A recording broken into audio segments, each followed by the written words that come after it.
आयल मास सावन मधु श्रावण पावनी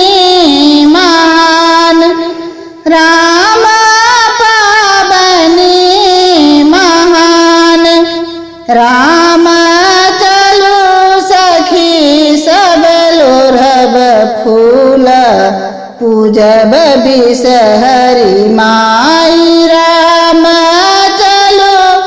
सखी सब लोरब फूल पूजब बिसहरी माई पहिले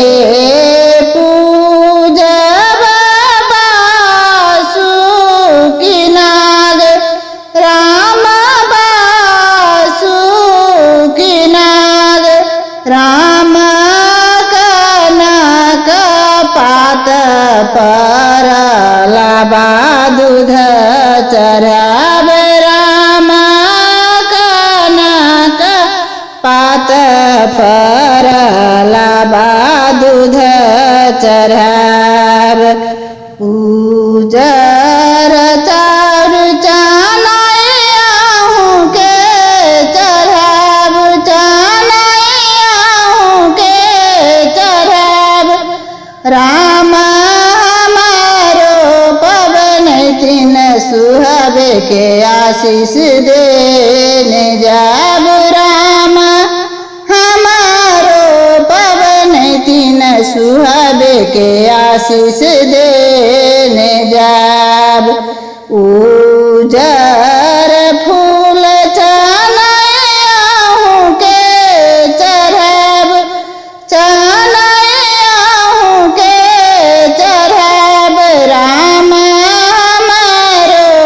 पवन तीन सुहावे के आशीष देने जाब राम हमारो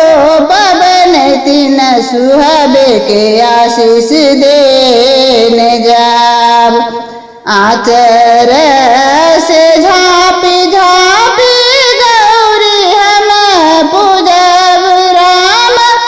गौरी हम पूजब राम लाले लाले अरहुल गुलाब चढ़ाब राम लाले लाले अरहुल गुलाब चढ़ाब सोहाग मांगब शिरनी हुराई राम शिरनी हुराई राम पूजब बिसहरी लाबा दूध चढ़ाई राम पूजब बिसहरी लाबा दूध चढ़ाई फल माधे गुआबा नैवेद माध पान राम नैवेद माध पान राम